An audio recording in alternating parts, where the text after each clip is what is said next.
जय हिंद। मैंने अभी तक आप लोगों को कक्षा 10 का विज्ञान बहुत मजेदार तरीके से हर एक पायदान को आगे बढ़ा रहा हूं और बहुत ही मजा आ रहा है सभी एक एक पॉइंट को अच्छा समझने में। जब तक समझेंगे नहीं तब तक कुछ कर पाएंगे नहीं। हर एक चीज को समझ के चलना है ना। अब इसके बाद हमारी अगली हेडिंग हमारी क्या है? धारावाही परिनलिका तथा क्षण चुंबक में समानताएं। ये क्षण चुंबक में समानताएं और भिन्नताएं, इन दोनों को ऑब्जेक्टिव में दो क्वेश्चन तुम्हें कहीं ना कहीं इन दोनों में से तुम्हें मिल ही जाएगी। हर हाल में ये समझ लेना कि ये किसी ना किसी रूप में तुम्हें एक नंबर तो पक्का ही देकर ही जाएगा। तो इसको हम समझ लेते हैं पूरी तरह कि कैसे क्या होती है। जैसा कि मैंने पिछली बार कल पिछली लेक्चर में मैंने सब समझा दिया है कि उसी तरह ये कह रहा है कि धारावाही परिनलिका तथा क्षण चुंबक को स्वतंत्रता पूर्वक लटकाने पर दोनों के अक्ष उत्तर एवं दक्षिण दिशा में रुकते हैं। मैंने पहले भी बता दिया ना कि अगर विद्युत धारा या चुंबकीय प्रभाव हो तो ये दोनों उत्तर से दक्षिण, दक्षिण से उत्तर, यही दोनों दिशा जाएगी। तो यही दोनों अगर स्वतंत्रता पूर्वक लटकाओगे तो देखिए ये ऐसे ऐसे जाएगी, तो इसी पे से उत्तर से दक्षिण, दक्षिण से उत्तर ऐसे जाकर लौट जाएगी, फिर एक जगह स्थायी हो जाएगी, है ना। तो यही कह रहा है कि धारावाही परिनलिका का क्षण चुंबक को स्वतंत्रता पूर्वक लटकाए जाने पर दोनों के अक्ष उत्तर एवं दक्षिण दिशा में रुकते हैं।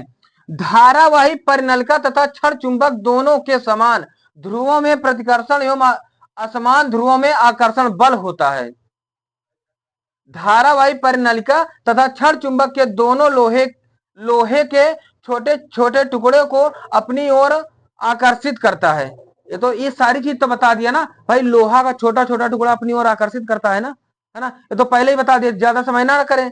धारावाही परिनलिका तथा क्षण चुंबक दोनों के निकट कंपास सुई लाने पर सुई विक्षेपित हो जाती है ना। पिछले वाले लेक्चर में पूरी तरह इसे समझा ही दिया था, है ना। अब इसमें धारावाही परिनलिका तथा क्षण चुंबक में भिन्नताएं, इन दोनों में अंतर क्या होता है, दोनों के अंतर को समझ लेते हैं।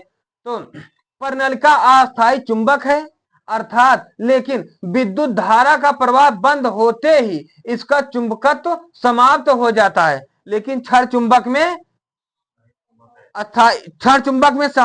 समाप्त नहीं होता, क्योंकि ये अस्थायी चुंबक है ना। ये अस्थायी चुंबक है। अस्थायी चुंबक यानी अस्थायी चुंबक कैसे? अस्थायी चुंबक मतलब ये अस्थायी चुंबक में नहीं खत्म होगा, है ना। और दूसरा क्या कह रहा है? अस्थायी चुंबक विद्युत चुंबक का, यानी अस्थायी चुंबक को ही हम कहते हैं विद्युत चुंबक, है ना। अस्थायी चुंबक को क्या कहेंगे? विद्युत चुंबक। अस्थायी चुंबक का आकर्षण बल अस्थायी चुंबक की अपेक्षा अधिक होती है ना। आकर्षण बल मतलब जो विद्युत होगी वो जो नॉर्मल चुंबक होगी इसकी अपेक्षा विद्युत ज्यादा अपनी ओर खींचेगा ना, बहुत तगड़ा खींचेगा। और ये नॉर्मल जो चुंबक होती है ये तो बहुत हल्का खींचेगा, है ना। यही तो होगा। तो यही कह रहा है विद्युत चुंबक की प्रबलता को बदला जा सकता है, लेकिन क्षण चुंबक की प्रबलता को नहीं बदला जा सकता, क्योंकि भैया वो क्या होता है? अस्थायी चुंबक होता है ना।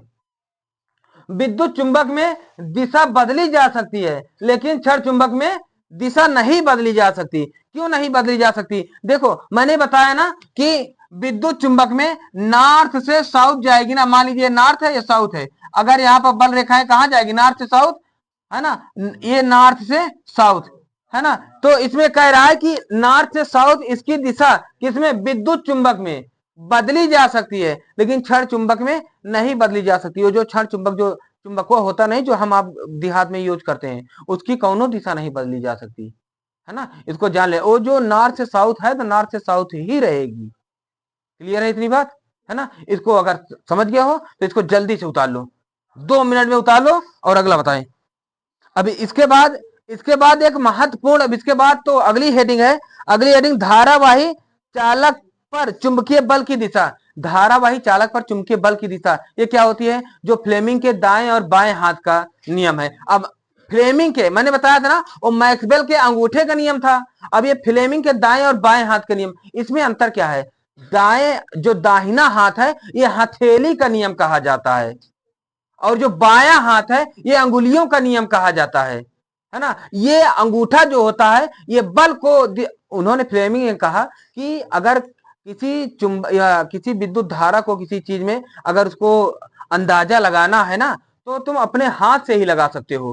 कैसे कि अगर तुम अपनी उंगली को ऐसे रखो कि इनके बीच में 90 डिग्री का एंगल बने, तो तुम समझ जाना कि जो ऊपर अंगूठा जा रहा है ये विद्युत बल की दिशा का है, और ये जो जा रही है चुंबकीय क्षेत्र की दिशा का है, और ये धारा की दिशा का है। इसको क्लियर कर लेना। अब वही बात है, इस पे कहा है कि अगर इसको फैला रहे हो तो ये समझ लेना बिचुआ में जो है ये बल की दिशा बताएंगी, और ये जो अंगुलियां है ये चुंबकीय क्षेत्र की दिशा बताएगी, और जो अंगूठा है ये धारा की दिशा बताएगी। बस इसी को इस तरह फैलाएं कि यही तुम्हें करना, यही लिखना है। क्लियर है ना? इसे जल्दी लिख लो फिर हम आगे बताएं। चलिए अब देखते हैं फ्लेमिंग के दाएं बाएं हाथ का नियम।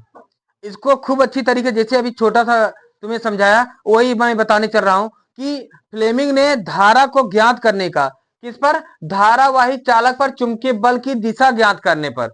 धारावाही चालक पर, जब किसी चालक पर अगर विद्युत बल चुंबकीय बल की दिशा ज्ञात करनी है तो कैसे ज्ञात करोगे?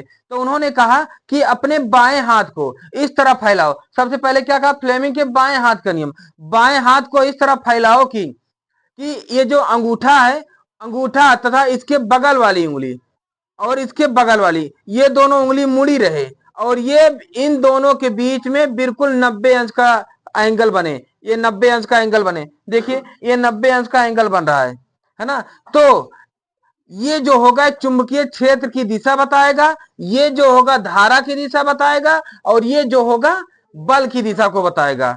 यही कंडीशन दाएं हाथ के लिए कहा है कि दाएं हाथ के लिए क्या कहा कि अगर दायां हाथ फैलाया जाए तो ये जो अंगूठा होगा, अंगूठा देखो धारा की दिशा को बताएगा, तथा हथेली किसको बताएगी? बल की दिशा को बताएगी, चुंबकीय बल की दिशा को बताएगी। और ये जो इसका क्षेत्रफल ये होगा, ये चुंबकीय क्षेत्रफल की दिशा को प्रदर्शित करेगा। अच्छा, जो मोटर वगैरह बनी है ना, फिर यही जो आजकल हम तुरंत पानी चलाते हैं मोटर आ जाती है, या अरे वही पानी आ जाती है, मोटर नहीं आती तो जो पंखा देखो धर धर धर धर घूमती है ना, तो ये मोटरवा तो फ्लेमिंग के नियम के अनुसार तो बना है ना? तभी तो आसान हुआ, नहीं कहाँ आसान होता। नहीं हम लोग कहाँ जानते, हम लोग इतना, हम तो बगीचे में 2 आम गिर जाता है तो भाई भाई को काट डालता है, वहां तो सेब गिरने के बाद उन्होंने इतना बड़ा सोच लिया, है ना? नहीं कहाँ सोच पाते, है ना? यहाँ पर पहले पूरा गांव टूट के पहले आम लूटो, उसके बाद मारधार हो,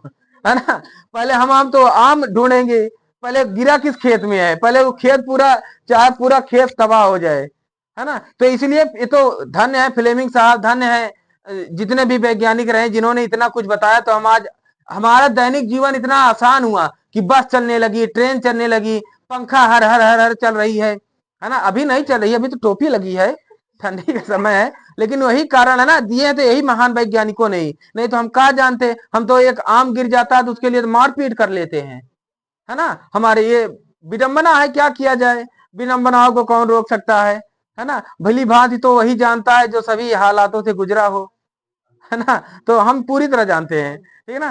ठीक है, इसको अगर एक बात जान लीजिए, अगर सभी तुम्हें पढ़ने में आनंद आ रहा हो ना, तो अगर हमारे वीडियो को देखने में मजा आ रहा हो तो एक बार जरूर हमारे चैनल को सब्सक्राइब करके इस वीडियो को शेयर जरूर करना, ताकि तुम्हें वीडियो बड़ा मजा आ रहा हो देखने में। क्योंकि हर वीडियो मजेदार तरीके से ही, ये रट्टा मारने वाला सिस्टम मेरे समय से तो खत्म ही होगा।